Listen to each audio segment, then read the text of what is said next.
Hello, hello. Hi, everybody. So I have to tell you, God said something just as the music was playing, and he said, put on your seatbelt. And it was a really weird feeling. It was almost like, you know, when you get in a car and it's about to move and you need to put on your seatbelt, that was literally what I heard. So I think we're in for a ride. This is going to be fun. Now, to let everybody know, so basically, Anne Vanderstill was due to join us today.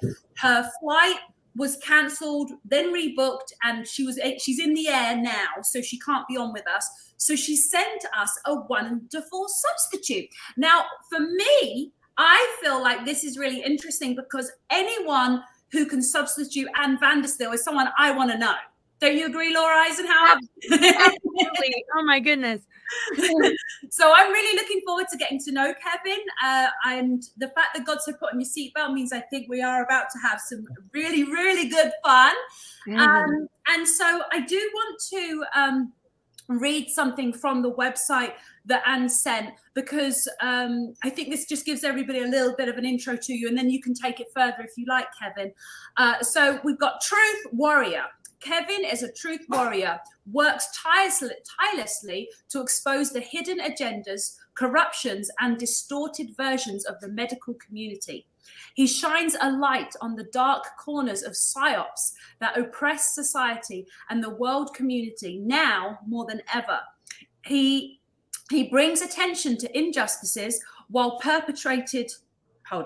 He brings attention to injustices being perpetrated against us all, while sharing methods of action necessary to defeat the modern-day slavery of all races, creeds, and colors. Kevin's authenticity and transparency, backed by historical knowledge and data, has coined him as a compelling voice with a credible message. So there you go, guys. Laura, do you want to say anything, darling? Oh, gosh. What an incredible guest we have here. Thanks, Kevin, for joining us. I love your bio. Anytime. It speaks so much to me. Just every word you were saying, Amelia, when you were reading it, I was like, what? Wow, yes. It's just up our street, isn't it? Laura, it's like everything that you're doing. Gosh, it's hard to even know where to begin. I just got back from a Star Knowledge conference in South Dakota, and just had such an incredible time with the intention of really integrating healing and transforming and gathering nations and just everybody just coming together to heal and remember like who we truly are. So it just seems like you really have that kind of mission to just touch the heart and soul of individuals, to awaken and remember, you know, what their divine purpose is, so they can play a part in their communities or, with their families, to just ignite, a mission to just begin to get out in the world. So talk to us about what's happening in your world. It's really, very interesting time in history where we all come together. I mean, I didn't know you, Laura, until I met you when I was on the Robert David Steele tour.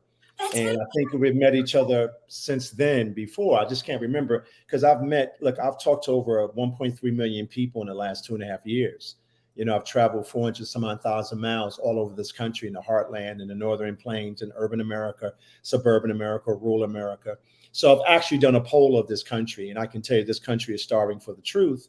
And they're starving for some deeper enlightenment about who they are, because they realize that we've all been shammed and conned for the last several decades to hate each other and disconnect away from our faith and disconnect away from what this country really is all about. It's about body sovereignty. It's about freedom. It's about hope. It's about love. It's about all of the things that we need to thrive as human beings. So I think everybody's frequency is very, very high now. People are starting to pay attention a lot more than I even thought they were capable of doing. I thought we had this, this mind virus was so thick, this mind control was so thick, but I see there's some breakthrough. And I think the breakthrough is all about people finding their God consciousness, seeking God's face, right, for God's consciousness. And I think while we are in the trouble that we're in today as a society and as a group of people, is because we stepped away from that. We stepped away from what that really means to seek God's face for the right answer, right? And then that allows you to seek your God consciousness to fight against the tyranny of your time. So when you talk about frequency, when you talk about meditation, when you talk about enlightenment, when you talk about that, I believe this is probably the age, the new emerging age of enlightenment of connected to something greater than yourself. And I think the medical freedom movement, the patriot movement, and all of the people that are on a peripheral, they're starting to see that no one's going to come and rescue you. The light's in you, God's in you, your courage is in you. It has no place for fear. And I think that the world is going to be better off because of what we've gone through in the last 2 years. But sometimes we step back a little bit because we always want somebody to rescue us. We always want mommy and daddy, when in fact, God is saying, okay, I'm your daddy, but guess what? You have all of my strength. You have everything that I've given you as human beings, whatever your faith might be. At the end of the day, enlightenment is enlightenment. At the end of the day, your faith is your faith, as long as it's built on some pillars of truth. So for me, having this opportunity to work for the world and work for children and work for parents, and that for me is one of the greatest honors of my life, to be able to work for people that believe in God, that believe in the fact that something besides themselves are important. And I think that's what's happening in this country right now. I think people are doing a deeper dive. And I always tell people, Amelia and Laura, when you go home in the morning, when you get up in the morning, I should say, before you brush your teeth, before you do all of that, how many of us really look in the mirror and say, what have we done? Who am I? What do I represent? See, that mirror never lies to you. And I think right now, God have us all looking in the mirror right now and seeing, hey, listen, do we deserve his love, or do we deserve what we have been given? And I think, that's questionable, because we have turned it over to all of these agencies that have never had our back. We've turned over our lives and freedom to a government that has abandoned us. And the faith community has really been eviscerated. And that was the intention on destroying the faith community. But that's the institution, but not the faith in us. What they want to do is rewrite the DNA of our faith, and they're not going to get away with that. They now want to destroy our children, telling our children you can be anything and everything you want to be. But that's up to the parent. That's up to the parent to snatch their children from these deadly people and to start educating and reprogramming them to be able to understand what this world is really all about. I happen to come from some parents that taught me that very, very early on. And I had a wonderful grandparents, and my favorite grandmother, Lily Mae, taught me to find God in everything that I do. No matter how intelligent I might think I am, no matter how brilliant you might think you are, no matter how hardworking, it really means nothing if you're not connected to something greater than yourself. And I think what's happening is all of these lizards that are out there trying to take our freedoms, they've all just been exposed. Yeah. For me, I'm like, I love this, because you can't deny who these people are. You can't deny who the globalists are. You can't deny people that are, trying to push this socialist agenda. You can't deny about these agencies and organizations that have pillaged this country and transferred trillions of dollars of wealth to them while leaving us on the side of the road to die. If any American that's listening to this and anybody around the world thinks those people care about you, well, you really do have a mind virus. You really do. And I'm sorry, I'm being very kind on your whimsical show today. I'll let you know a little bit about us in a second. That's what I feel so at home.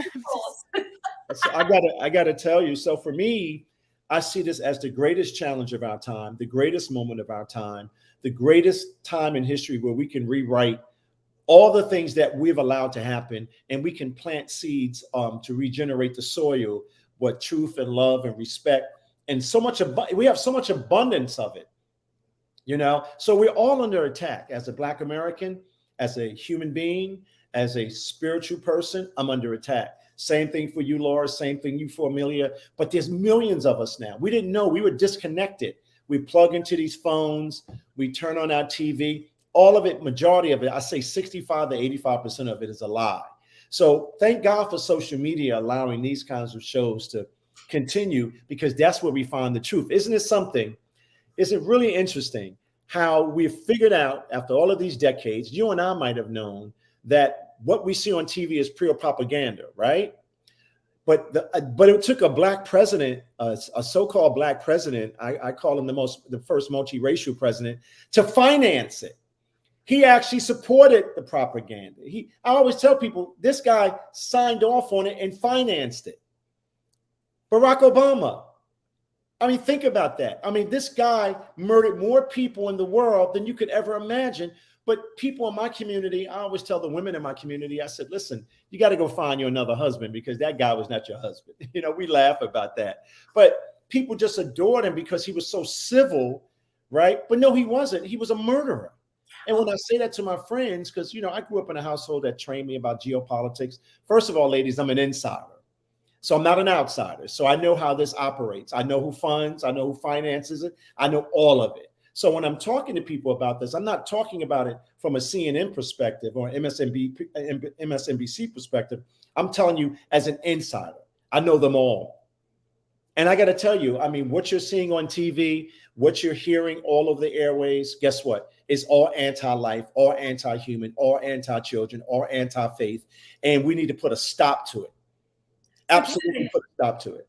Kevin, I have to tell you, because this is going to be really fun for you. So basically, well, Robert David Steele was a very, very good friend of mine. I was on a tour with him. I was on his show once a week. And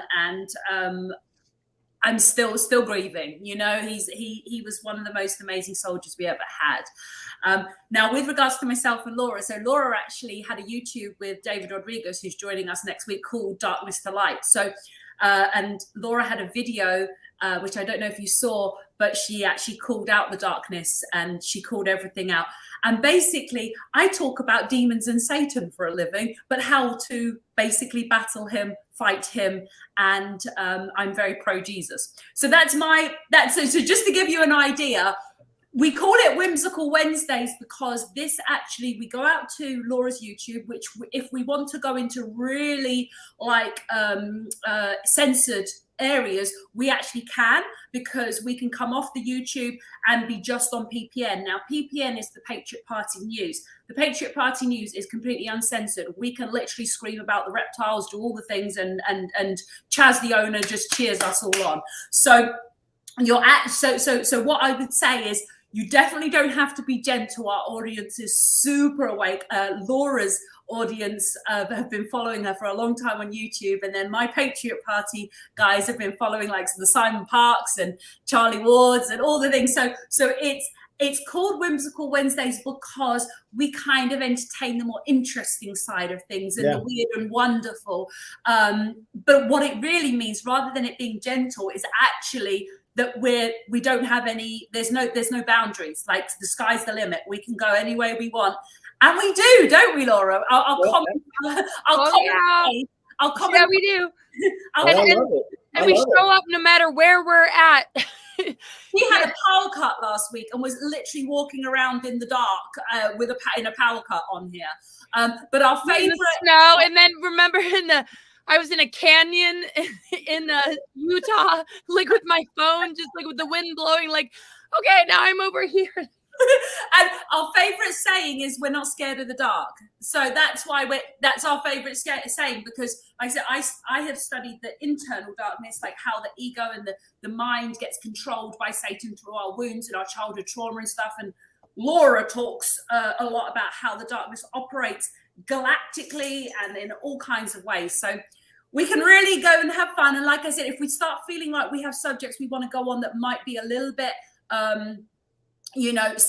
could affect her YouTube, we can actually just leave and go on to PPN. So what I will tell everybody in YouTube that's watching is, you need to know the website, thepatriotpartynews.com, so that if we decide to come off the YouTube, that you can still carry on watching the rest of the show. So I don't know if Cara can drop it in the comments as well, or Laura, any ideas on that stuff? I'm not sure.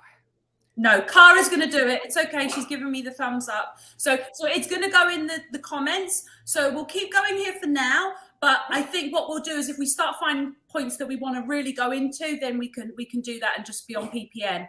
So now you know that we're a little bit no holds barred over here. Let them have it, Kevin.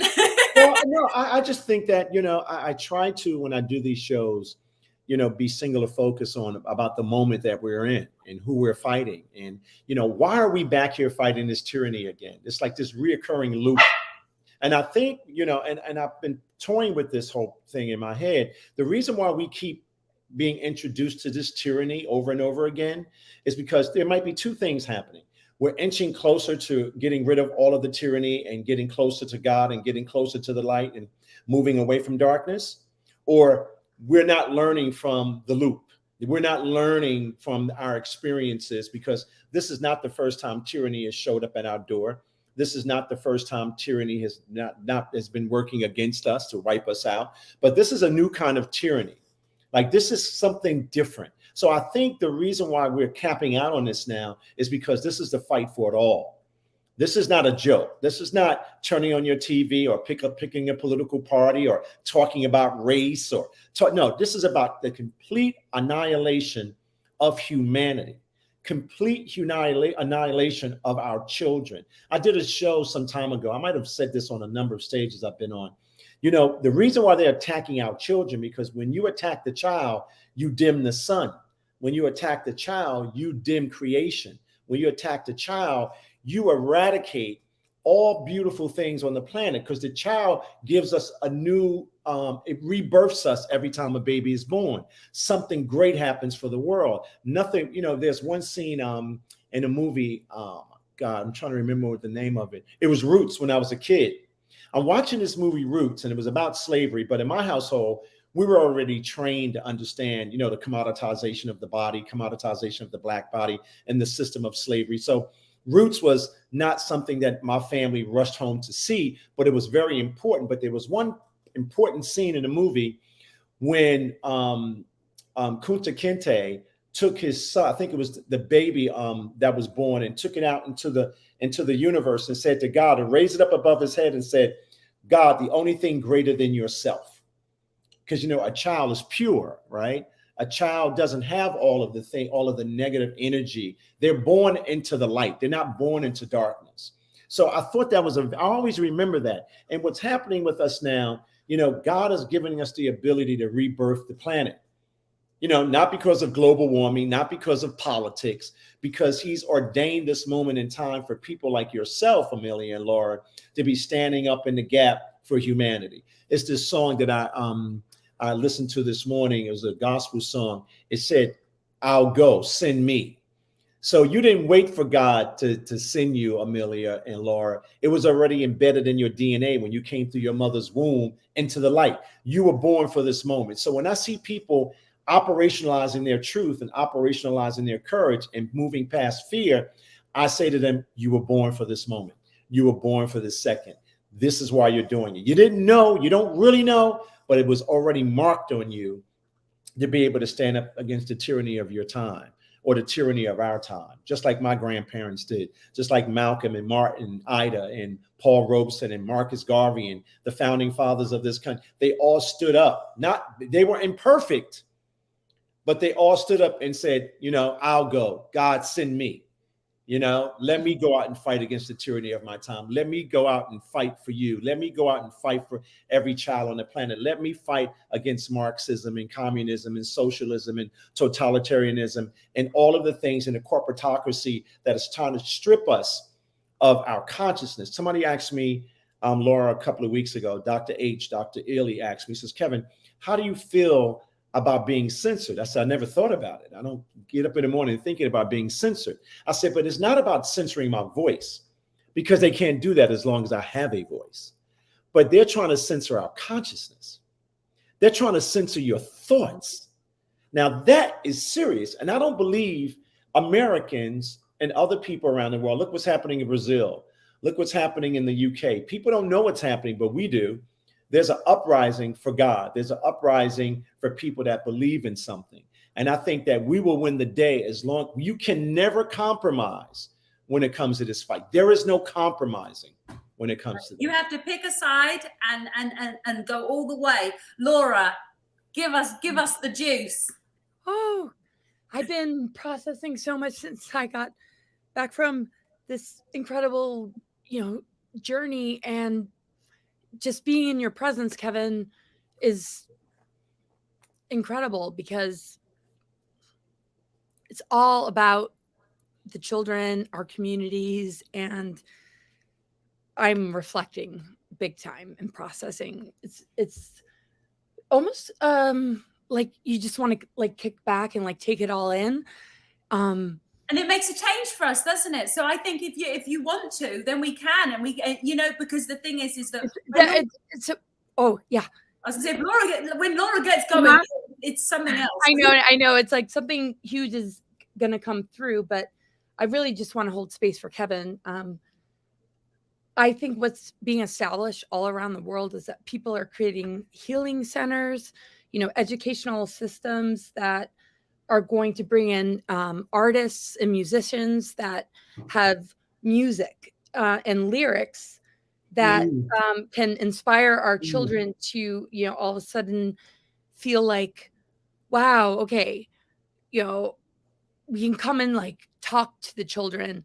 And I was even thinking correctional facilities, you know, just everywhere there's a system, education, military, hospital. You guys, I having a hard time talking right now just because I've done quite a lot, and I'm just, no, that's why I'm saying, Laura,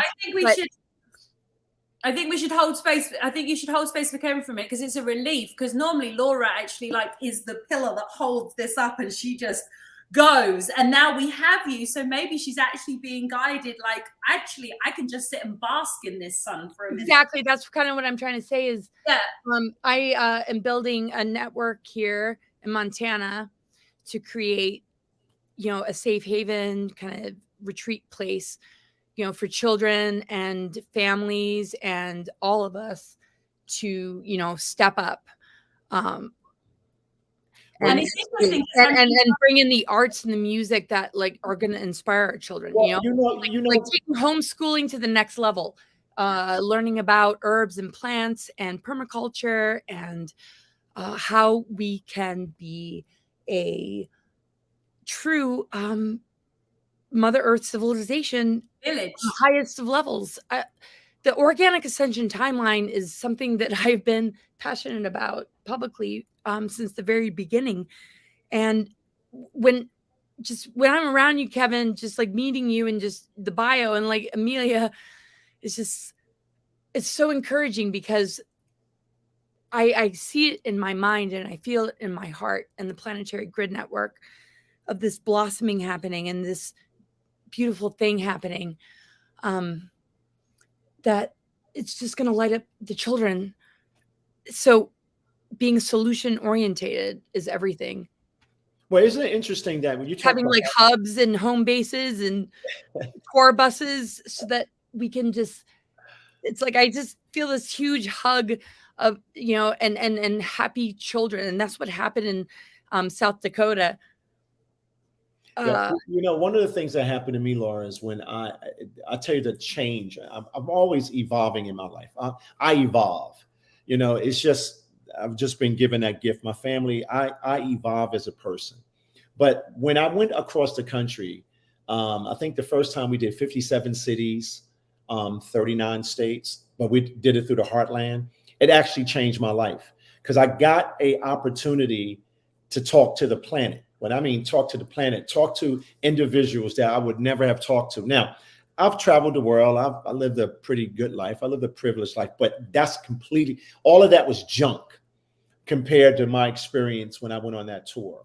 You know, getting off that bus every day, 6 o'clock, and talking to all of America about where we are, what we should be thinking about, what we should be focused on, how we should recommit ourselves to this country, how we should recommit ourselves to God, and how we need to work towards seeking the light as opposed to embracing the darkness that we have. So that trip, that process changed me. I mean, literally did.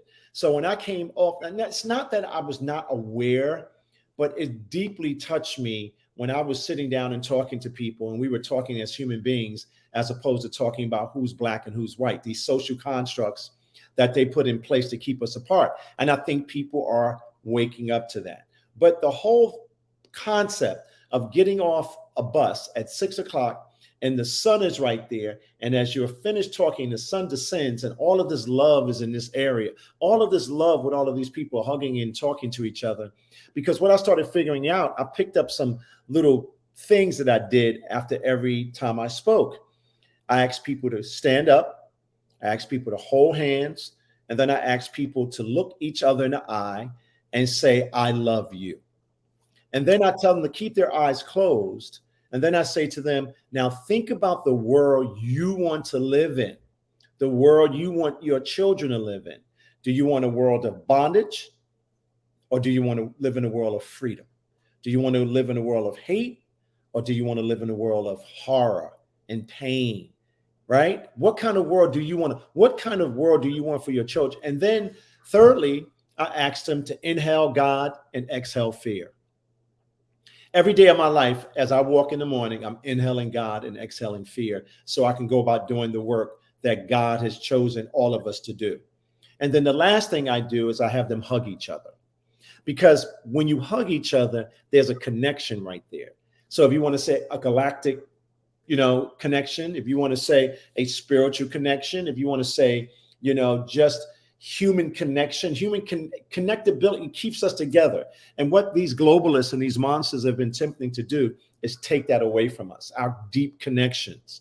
And I think when you talk about education, you can never fix a system that we never controlled. So I think we should step away from that. The public school system, the private school system now, I went to private schools all my life. I got to tell you something. I wouldn't send any of my kids to any of those places. And, and this is a great opportunity for us to build a new model around education, agriculture, civics, math, science, relationship building, socialization. We can add on to that. So when you look at the healthcare system, we never had a healthcare system. That's been broken since the Flexner report, right? Okay, so we know that this system that we've had has always been about commoditizing the body, commoditizing who we are, because that's what they do. They make money off of our pain and our sickness and all of the things that we're confused about. And it's time for us to unplug that umbilical cord and plug ourselves into something that represents truth and love and respect and represents God. And that is the shift that I think is happening right now. Now, if you'd have said that to me 2 years ago, I got to be honest with you, I might have been a little like, I don't know. But I had to start really figuring it out. This is not for everyone. Yep. This is not for everyone. You know what? Some people might be comfortable living under the devil's dominion. Some people might be comfortable living in darkness. Some people might be comfortable with having hate in their heart, but majority of us don't. Right. And we don't have to try to fix them. We have to keep building ourselves up. And I tell people, stop worrying about them and worry about building yourself up, building your temple up, building your love for God, building your love for family, building your love for your faith. Forget about them. And see, once you stop concentrating on them, your whole third eye, I think we have to use our fourth eye now, but our whole third eye opens up to what is being projected by God, but not by the devil. Yes. And so you can't I don't talk about COVID anymore. That was only a proxy and a tool. And everybody says it's evil, but I think it was God's way of waking us up to what's in front of us. So when people talk to me about the Supreme Court, it's a breaking point. It's a breaking point on the timelines. It's just like, you have to have some kind of major catalyst to just let it all just open up for everybody to just be like, what is that? And what is this? And blah, blah, blah. I mean, look at all the conversations, look at all the things that had come forward and all the things that it has ignited. It's like huge. And it's blown the lid off of so much when you think about it. And also our fears of death and into the multidimensional, the amount of people that have transitioned or passed away, for whatever reasons, that people are going through, that were once with us because of this whole, that we don't need to even talk about, like you said. It's amazing because they're with us, and they see us still here in the physical body, but now they're like, in the stars and our spirit guides, and we can paint and bring them in and bring them in with music. And it's almost like going down the drain, like down the cosmic toilet, like all the nonsense, all the mind control, all the darkness, all the filth, all the negativity, all the pain, the kind of pain that needs to go, just swirling and swirling and swirling around, just like in this particular time that we're in on the planet, for so many reasons. Okay, because this is I want to just listen to you, because there's so much I could share. I just did 3 huge presentations, and I think I'm sort of in the mode of like download, and it's just like so incredible. And I think the reason you're lighting me up so much is because you're one of those kind of people that, you know, you feel so inspired that you feel a euphoria. You're just like, yes, you know, like a lighthouse. Every single person has a neighborhood, a community, a town, a city, you know, wherever everybody is. You know, you have to understand that, like, you know, your physical vessel is a tower. Your words, your energy, your energetic field, you know, it emits energetics, your words, your intent, everything. You know, this is like the most magical wand, this human vessel that we hold, all of us, that God has given us, is the most unbelievable magical wand that we could ever, it's just like the most incredible gift, right? So we have to have the most fun and responsible and honoring of what is the most sacred experience with this human vessel, to right the wrongs of all this injustice. Yeah, well, I got to tell you, I didn't know what to expect. I'm always on a lot of shows, but I love these kinds of shows because, you know, we're whimsical. I think I just had a whimsical moment when you haven't slept a lot, and talking, is Laura okay today? And I'm just like, I think Laura's a little off today. But I think Laura's just enjoying actually being able to hit somebody else. Like I said, I'm literally, there's a part in the Bible where it talks about the yoke, and there's the heavier yoke and the lighter yoke. You've come in and you're taking the heavier yoke, and so she's able to actually sit back. And Laura never is able to sit back, because normally me and her are carrying it together. So this is allowing her to sit back. So Kevin, take it away. You were going. Well, I'm happy and blessed that you allowed me to spend this time. I'm glad that Ann couldn't come on. I mean, Ann has been an incredible addition to my life, and I love working with her. She's a very honorable, honest human being. I love working with her. She's a hard worker, and she's a truth seeker, and she's a spiritual force. She's evolving every day, just like all of us are. And, you know, when she called me up to fill in for her, that's what we do for each other. She fills in for me all the time. We're a family, we're a team. But that's the great thing about this too, guys, ladies. You know, we have a new family now. We have a new tribe now. Yeah. Think about that. So when people tell me, oh, my friends don't talk to me anymore, I said, well, they were never your friends. They might have been your acquaintances. Oh my God, no, you have a new family out here of truth seekers. You have a new family of critical thinkers. We have a new family of people that believe in the light as opposed to the dark. So for me, these last 2 years, I just have an extended family. I mean, it's just amazing, all of the people that are a part of my tribe and what we value and what we love and what we respect. And so I always try to get down to the bare bones of these things. Like when people talk about race with me, I bust out laughing. I said, let me ask you a question. Why are you talking to me about race? Well, because of this is what happened to Black America. Wait a minute, that's 2 different things. You want to talk about race or about the horrors that happen to Black Americans around the world or Black people around the world? So we can have that conversation. But if you're using race as your barometer for everything you talk about, you do understand there's some mental illness connected to that. You do understand that something is wrong with you if you continue to use race as a barometer for everything that you believe. And one of the things I try to tell people is that majority of the people that I know, we're not victims. We don't purchase the victim narrative.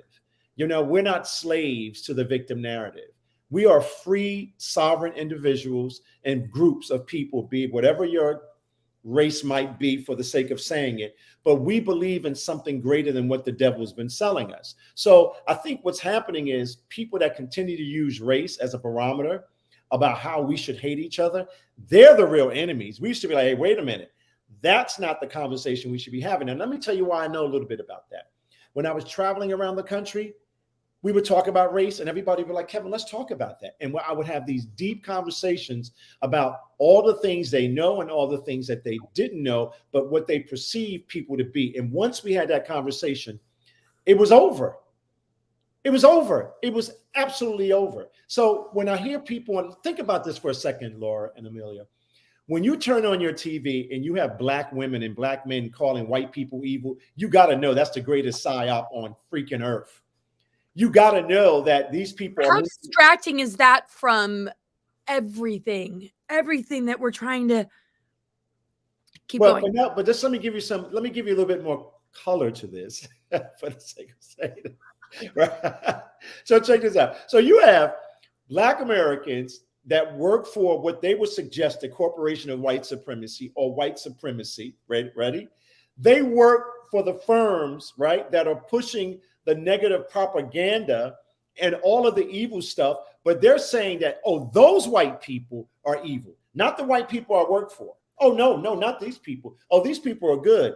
No, those are the evil people. Those people that you're saying that are deplorables and those people that you're suggesting are evil. No, these are hardworking Americans that are trying to raise their families, trying to fight against this evil, tyrannical system ran by the globalists and the wealthiest people on earth that don't value life, that want to rewrite the DNA of your faith. That's what we did. So think about that. So now we don't even have to figure out who the monsters are, because this is the greatest maximum sophisticated confusion I've ever seen in my life. It is masterful how you have black Americans around this country telling their people to do what? Take an experimental biologic. Oh, do what? Hate white people. Oh, do what? By the way, hate yourself because you're no good. You can't even get to the polls. You don't even know what an ID is. Oh, by the way, your families are broken. You are broken. But guess what? Just follow us and we'll help you. Any black American that believes that is beyond having a mind virus. And any white American that actually believes that the system is working against them, when in fact, this system has been working against them all along by giving them this level of comfortability that, oh, we're going to be all right. Those other groups aren't. Now you understand what the corporation of white supremacy is about. It's not about your color. It's not about that. It is about control. It is about that alone. They will sacrifice you, Laura. They will sacrifice you, Amelia. They will sacrifice our children. They will sacrifice this planet because they are soulless. They don't believe in anything. They believe in money and power because we gave them that. We gave it all to them. And none of us want to take responsibility for that. You cannot change this world unless we take responsibility for what we have done. We gave the devil our power. We embraced his lust. We embrace his lies. We embrace it all. And now we are suffering. And we have to go through the suffering to get on the other side. That's what I'm talking about. So if it's in your food, if it's in the air, it's all around us. All is because it's trying to deconstruct us where we don't even have any hope. Mm-hmm. Okay. So this is what I'm telling all of the people in the medical freedom movement and the patriot movement. It's time to step up the dialogue. It's time to step it up because you can give me so much information.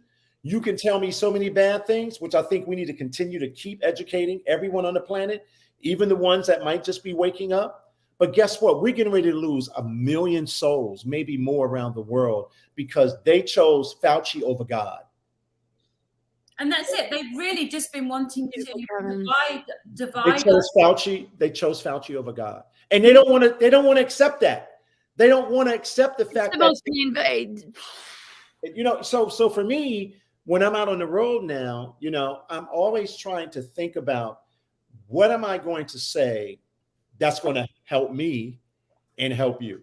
And the only thing I can say is that love wins. Number one, love always wins. Now, how did I get there?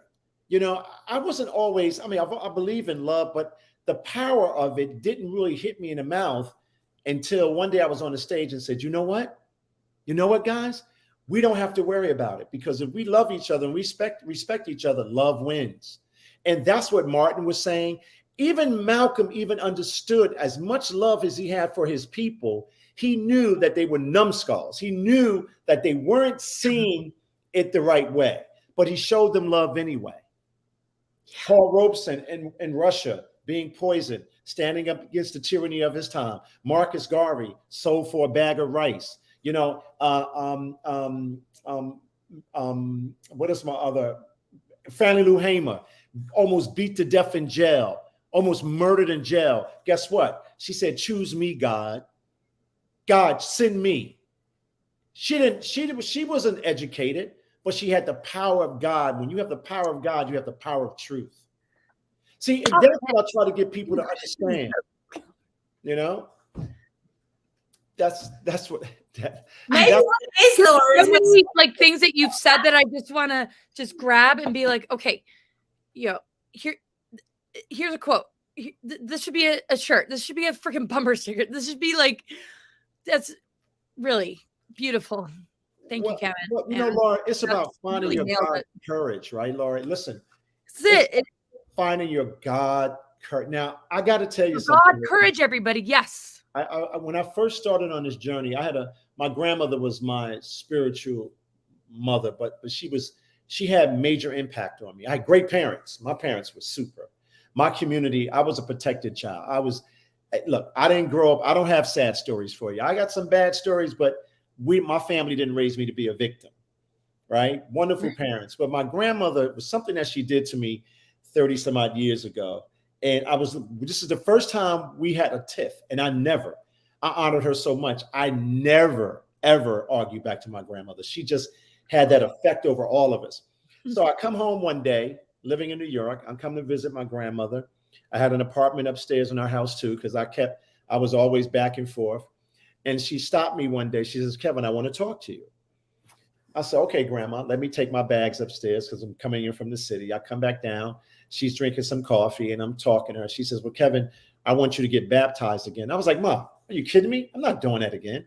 I mean, this is the first time in my whole life I kind of it was unsettling because I thought she was accusing me of something, when in fact she was right. I was living a daredevil life. I was having a ball growing up. I was living in New York. I had a ball growing up. So anyway, she said to me, "I want you to get baptized twice." So I said, basically, I blew her off. Like, "Okay, Grandma," I kissed her and loved her because she just has that effect on me.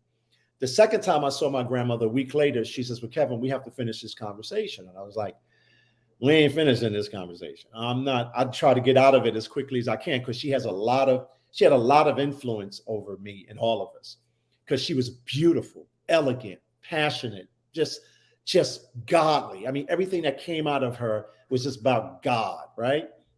So now the third time, she looks at me in a disappointing way. She looks at me in a very disappointed way.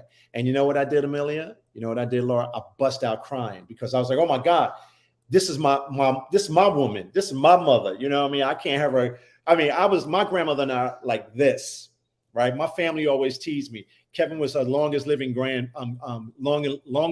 roommate, which I never lived with, but I was always at my grandmother's because she was there guiding me.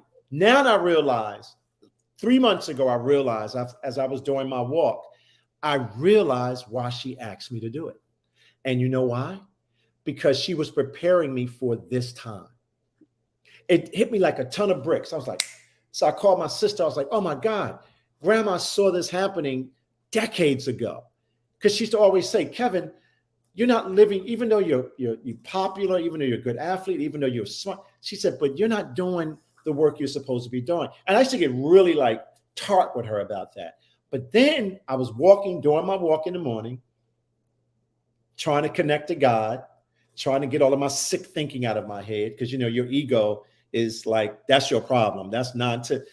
Your ego your suffering is connected right to your ego. Mm-hmm. So I realized that day that she was preparing me for this moment in my life.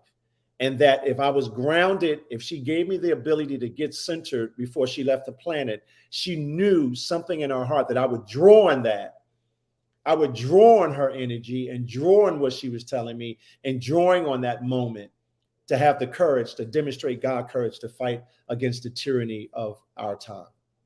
Absolutely. You know, it's interesting because God told me to get baptized in 2018, and I'm from England, and I was raised without any knowledge at all to do with any of it. And so when God told me to get baptized, I was like, what does that mean? He said, Google it.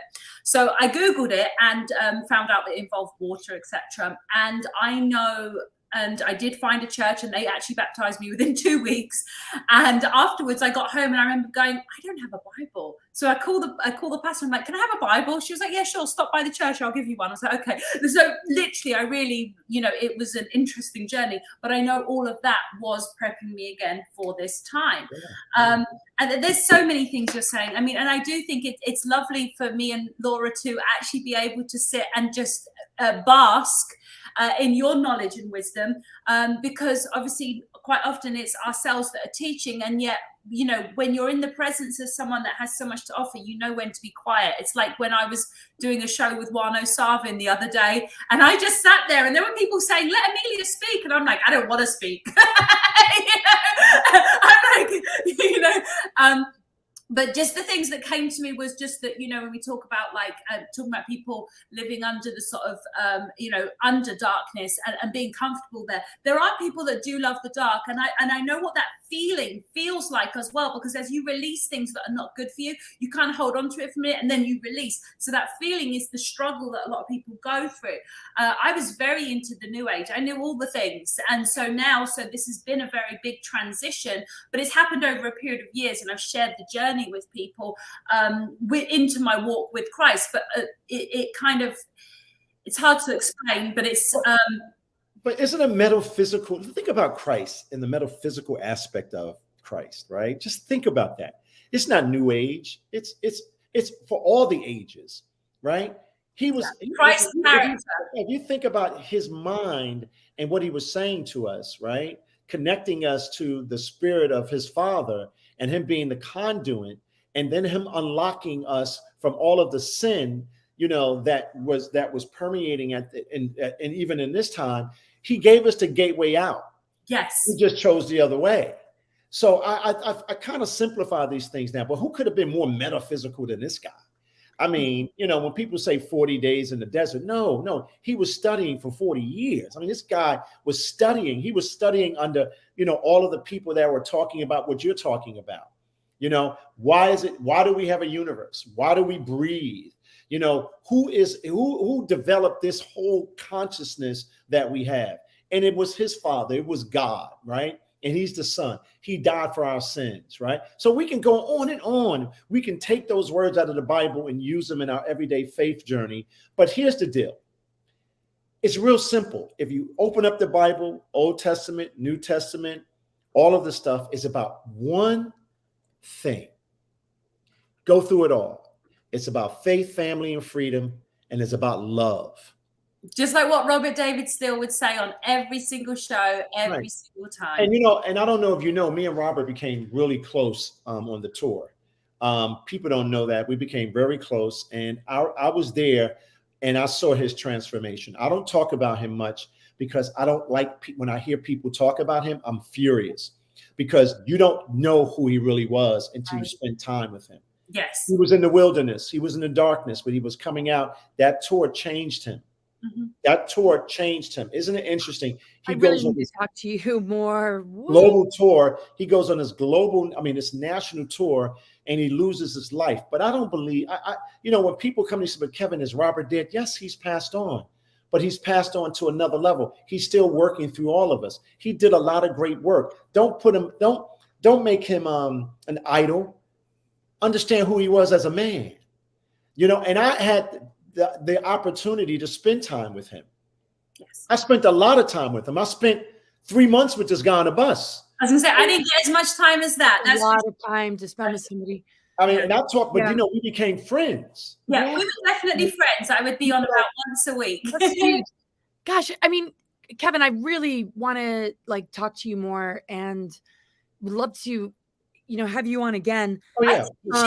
I have to just say something about just real quick, but I want you to wrap up your thought first about, I mean, just hearing what people say after really knowing a person. I wrote something this morning, and it got a lot of hits. People are really resonating. When you really get to know somebody, that is so sacred, right? All the outer noise of gossip and smearing, and you think you know something, somebody told you this, or you had this experience with somebody, you tell somebody else and they tell somebody else, and it all gets put out on social media. I mean, the amount of crap that people get about certain individuals that actually creates a veil that prevents them from seeing who the true person really is unbelievable. Yeah. You know, and so many people get harmed and attacked and undermined or character defamation, this and that. Yeah, some people sue, and that's a lot of energy to do something. I like to hand it to God. It's like, okay, but this has got to stop. Well, you know, one of the things that we have to do, Laura, and I know we're going to have to go soon, but let me just tell you. I feel like we're just warming up. I know. I think we should. We have David next week. Do you want to come back the week after that? You can call me anytime you want. As long as you call me in advance, I'll do it, because this is important. Let me just say this to you. Like, seriously, like, I'm not really even. We've not scratched the surface. Okay, yeah. Go ahead. Yeah. Well, let me tell you what, this is the warning that I want to give everybody that's in our so-called movement. I hate to use that word movement for a lot of different reasons. I can explain that later. Don't get me wrong. I understand why we have to do it, give it form. But I believe that we're a loose federation of freedom fighters all around the world working together to save humanity. And, you know, I think we should maintain that, because when you say movement, you have a leader, and then once they have the leader, they can knock us all off. They can knock me off tomorrow and we're still operationalized. So who cares, right? So I'm always uncomfortable, because I understand the history of movements in this country. But let me tell you what I'm starting to get concerned about. I'm concerned about the fact that all of the people that have been fighting for the last 2 years to protect our body sovereignty, protect our human rights, to protect our connection to God and faith and family and freedom. Some of us now are starting to act like the people that we're fighting. And we need to be very aware of it. We need to be aware of people taking off old skin and putting on new skin, but bringing that old skin, not garbage, into their new skin that's pushing into this movement. And you know what? It's all based on personality and greed and ego. And I'm saying to all of the freedom fighters and patriots and medical freedom people and people around the world, don't fall for that. Step away from that. Step away from that ego. Step away from it, because if we're going to be like the people that we're fighting, well, shame on us. Because I didn't get involved in this to look. I grew up in politics all my life and business all my life. I know how to do that. I can go into a room, negotiate, cut your throat, throw it underneath. I can do all of that, but I choose not to live my life like that. I've been trained that. I was trained to do that all my life. So I can instantly tell when a group is moving in that direction. And I'm telling all of the medical freedom people and all of the patriots and all of the free loving people and people that believe in God, and don't fall for that. Step away from it, because we're now starting to act like our enemy. Hierarchies. Exactly. I'm sorry. Say that again, Laura. Yes, no. And that's the thing. It's the very thing you're fighting is the very thing you're becoming. Like, you don't want to drop down to such a low vibration that you're actually becoming the very thing you're trying to stop, and or that you're literally in the clutches of exactly what they wanted to see when you think that this is actually getting anywhere. And I really love, hearing about your background. My background, wilderness expedition leadership, right? Like group dynamics, right? You have to be so on point and so intuitive with each other, just to survive the elements and the training, to be able to take people. It takes a lot to be certified, right? But that was so long ago, it almost feels like a past life, but still it remains in my heart and in my soul, and what I do in the here and now of how do you balance all of this? How can we integrate? How can we hold space? How can we heal? How can we be a community? How can we all have a voice and share our thoughts, our opinions, our fears, our concerns, our hopes, our gifts, our skills? How can we make it all, kind of work and be sort of like its own functioning ecosystem or web of life is highly intelligent. We are encoded with this, right? The cosmic Christ, Christ Sophia energy, the mother, father, God is encoded in our DNA and the planetary grid network. So, you know, we have to be so sensitive and mindful on that level of how can I choose my words more wisely, instead of sensitive to the level of, you know, overly sensitive of being constantly triggered, right? If we can all just be mindful and conscious of what words are coming out of our mouth, because it creates our reality, you know, our intention. If we can be careful with our words, I mean, it would change, you know, everything. So anyway, we need more. You know, I got to tell you, in order for us to move forward as a world, and even in our personal lives, we need more of these conversations. Let me tell you why. You know, and I can't wait for the next conversation, because this one I'm really having a hard time articulating today. I don't want to read it in the book. I know I read a lot of books. I mean, I think I have about, I don't know, ladies. I think in my household in New Jersey, we got 3,000 books. We've been buying books all of our lives. We're a book family. Every time you go to my door, my next door neighbor says, Kevin, you got 5 books. When I go back to New Jersey, I say, oh, okay. And now we're in Florida, the same thing. Let me tell you why. Because my children, my grandchildren, I'll give you an example of what my day has been like today. My lovely wife is here in Florida with me, and we've been married for 29 years, and she is completely tough. My wife is a tough, brilliant lady. But we've been together for a long time, and we love each other. But yesterday was my grandmother's birthday, Lily Mae Jenkins' birthday. My daughter's birthday, my oldest daughter, who's 41, is going to be turning 41 on Friday. You have a 41-year-old daughter? Yes. That's not like my age. I'm going to be 60 in a couple of couple of months. But let me just tell you what my day was like, because I just thought about this while I'm talking to you. That my grandmother's birthday was yesterday. My oldest daughter's birthday is going to be Friday, so I'm flying back to go see my baby. And then my youngest daughter right now is in a hospital in Oakland, you know, preparing to have her child. Oh my God. Now, you talk about the connection, the universe connecting together, right? That's why I'm talking to you. I'm thinking about the beauty of it all. Now, the baby's going to be premature, but just think about this for a second. My grandmother still is the light to all of it. Isn't that just amazing? I get choked up thinking about it. Like, life will continue on. That's why I'm big on marriage. I'm big on family. I'm big on that. I'm like, you know, we gotta promote this. We gotta promote family. We gotta promote childbirth. That's the foundation of everything. So I'm thinking about that today. And I just got overwhelmed. I was like, wow, Lily Mae is still like, you know, and my brother was like, Kevin, I'm going to fly to California before you. And so we're all like realizing that on a spiritual level, like this new baby that's coming in to this world is going to be protected by God. It's going to be protected by the new energy that we're pushing out there. I'm not so much fearful for her as I might have been 2 years ago, because I believe that this enlightenment, that this celestial, you know, process that we're going through is real deep. And you got to find it right here. You know, it's right here. You know, it's like that whole thing is right here. It's not there. It's right here. All of it is implanted right here. So growing up, I used to listen to all of the great theologians like Dr. Cone, and I used to listen to all the historians. And my church was very interesting. I had a Muslim family, Christian family. You know, I knew Catholicism, knew Christian theology, knew Islamic theology. But you know where I got a lot of my stuff from is when I went to those lectures and used to hear Dr. Henry Clark and Dr. Vin Sertiman, Dr. Ben and Dr. Rashidi, and all of them talking about civilization, you know, the global, you know, what Africa was, not what Africa is, you know, what the role of that what the Kemetic people, Egyptians, we call them Kemetic people, their deeper understanding of the pyramid and deeper understanding of the sun rising and sun. I got all of that as a kid. And I believe I got all of it to prepare me for this moment. And that's why I'm never afraid of anything. Like, never. I don't even think about it. Someone asked me one day, say, Kev, you know, are you afraid of what?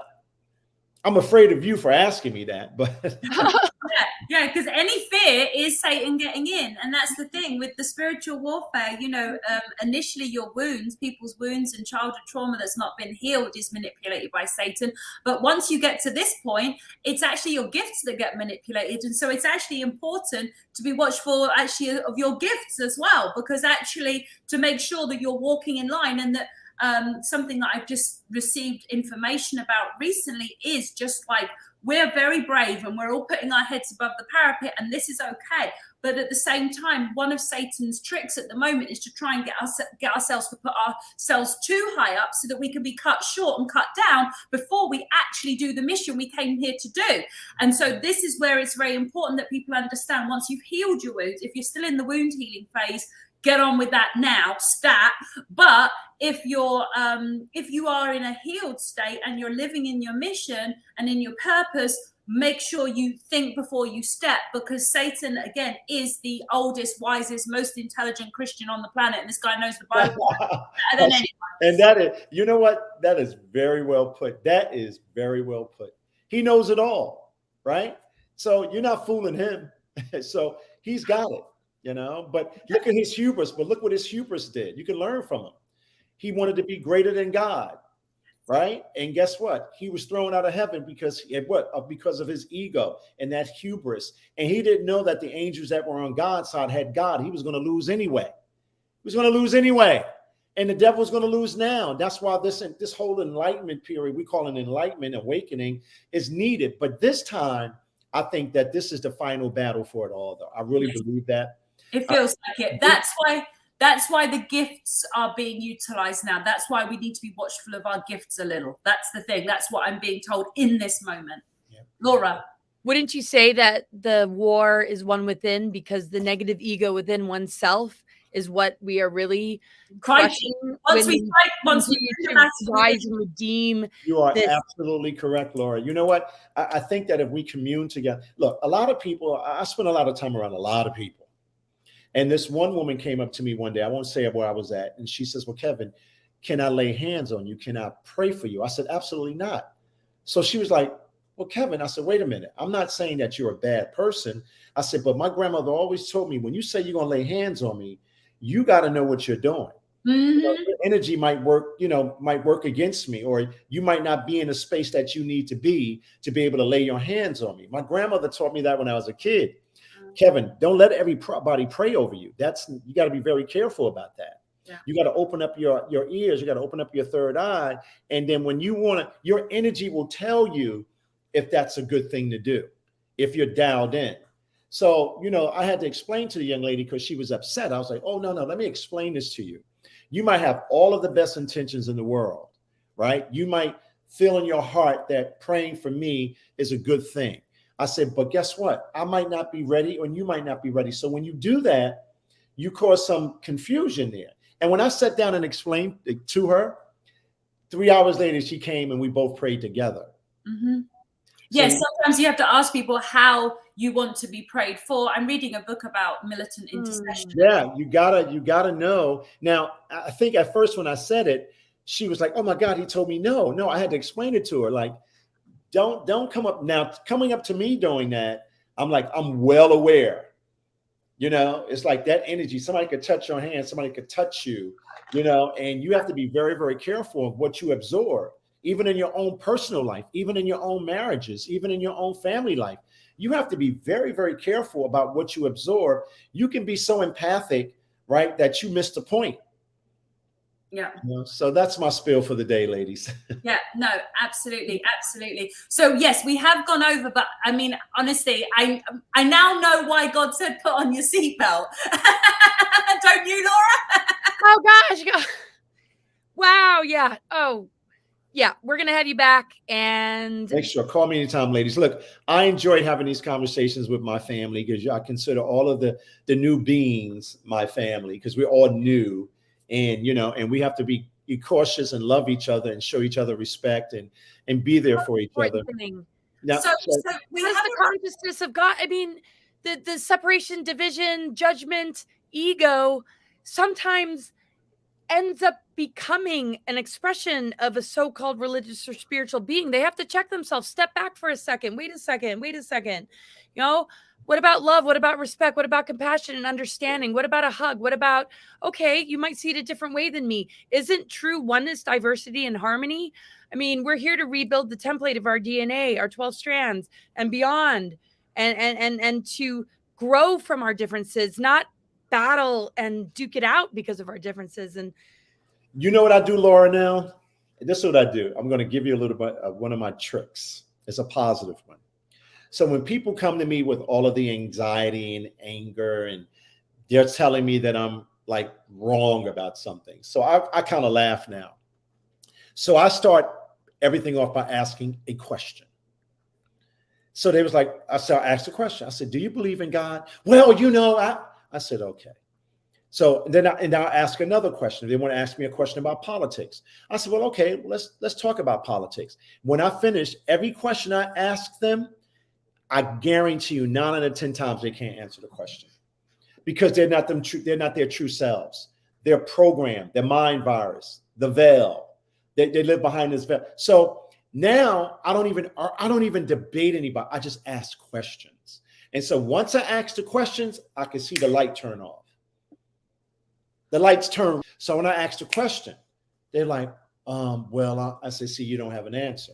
I say, because you're not really well versed on this. You know, you might not understand all of this. So instead of you coming and attacking me, why don't you go back and take those list of questions I asked you and go figure it out, and then come back and have a conversation with me.